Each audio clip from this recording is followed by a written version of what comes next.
the schedule, the daily schedule, to show how it's different than now? Sure, give us a daily schedule. Rising was at 5 o'clock. At 5:15, the bell rang again. You stood at the end of your bed and recited the Angelus in the dormitory. Did you have to have the bed made so you can bounce a quarter on it? You darn tootin', you were taught that by the prefects too. Hospital corners, how to make your bed. You had then an extra 15 minutes to complete your morning ablutions, and you had to be in chapel at 5:30 for morning prayer. Now, morning prayer does not mean the divine office. Morning prayers were the prayers you said in the morning that were in the St Charles Seminary prayer book, which was written in 1936. So 5 to 5:30 is not much time. So I assume guys showered before that. No. You showered the day There before. was no shower. Or what? No shower. So No chapel. shower in the dormitory. They would go in the afternoon. So chapel had an olfactory benefit to Well, it. you That might- was, The odor of sanctity. Yeah. Okay, so 5:30, you get down there. Then you have your morning prayer. Then you had meditation until 6. Mass was at 6. The dean said Mass 6 days a week, and the spiritual director did Thursday. And of course, it was the old Mass. So it was up against the old altars in both chapels. And, we didn't hear anything.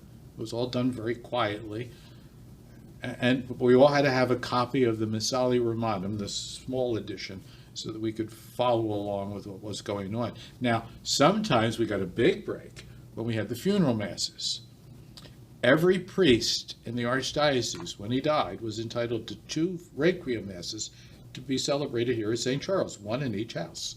Well, they would do it at 6 o'clock in the morning. The first time we walked in, we thought someone had died. Well, they had, but not here. They had a catafalque in the middle of the aisle, draped in black, with 6 orange candles on either side, and a beretta with either a black or a purple pom-pom. I'd have to back up 1 second. A catafalque. What? Place where you put a casket.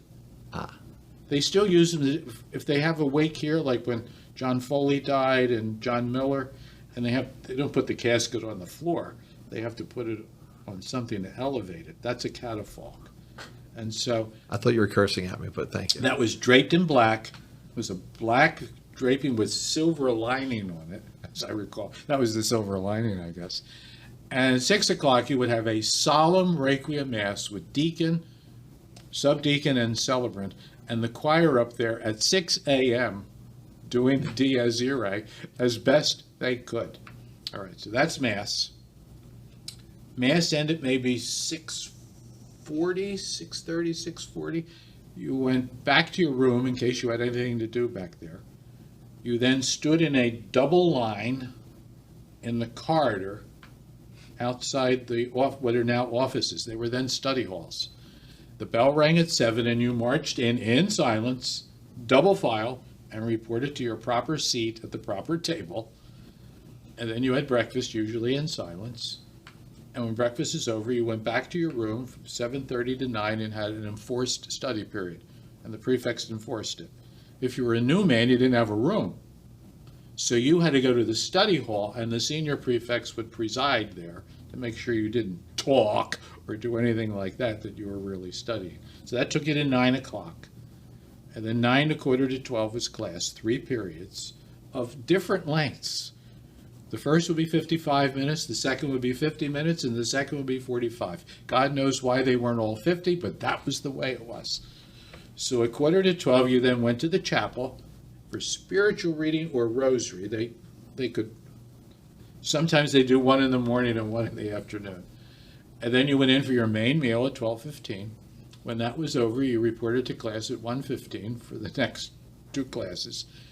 From 3:15 until 4:55 was your free time. That was the only time all day you could decide what you wanted to do with yourself. You could go out and play ball, you could go to the library. Were you allowed to leave campus? No. No, that was one thing you could not do. If you did, you left forever. You couldn't decide on forced fun days, though. Well, I hid.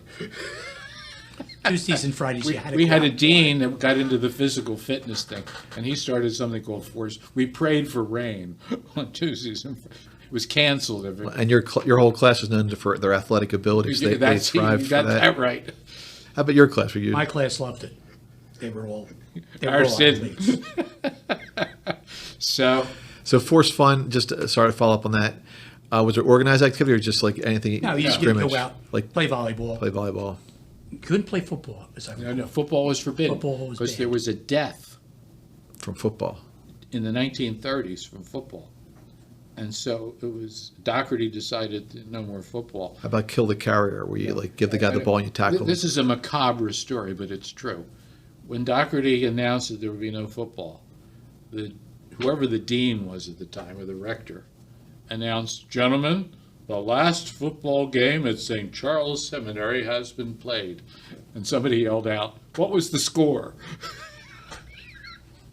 So they don't even have tackle now. Even now, when they brought it back, it has to be Flag football. Flag. that stuff. So football could not be played. So basketball, baseball, and softball, and then later volleyball were introduced. And each class had its own field. And so you would have like intramural softball. So like fifth year would play first year, and second year would play fourth year. So, and you'd rotate it around. That's how you got to know everybody in the house. How about the tennis courts? Were they there? Were they built later? Pits? Oh, no, yeah, they were there. And they were called the pits, but it was short for blood pits because it was the only way you could get your frustration out. And sometimes it might involve an elbow. You had full contact tennis. No football, but full contact to tennis. somebody's jaw. And so that's why they were called the blood pits. How about the racquetball rooms? Were they later? They were after you? Racquetball was there. The racquetball courts were built above the old swimming pool Okay. in the basement of, underneath. The what present was- library. What was the library. And we used to work, a couple, my classmates and I, a few of us, used to work in the library as service, and then we'd go down and play racquetball after we were finished. So yeah, there were 3 racquetball courts. Was this equipment there or did you have to bring your own equipment? Did they have like, Yeah, take your own gloves and your own ball. It was just the courts. So and when your free time is over, then you had study period number 2. So you did a lot of studying around here. Even if you didn't want to, you had to. So from 5 to 6:40 was this study. Then you reported to chapel again for whatever you didn't do in the morning, whether it was rosary or spiritual reading. And then at 7 was dinner, which was really lunch. And that ended around 7:30. And then you had some free time, but you couldn't go out. You had to stay in the building. So you couldn't go out and play basketball. Then 8:30 was night prayer, once again from the St. Charles Seminary book. And then you repaired to the dormitory. And at 9:10, the bell rang and every light in the house went out and you went to sleep.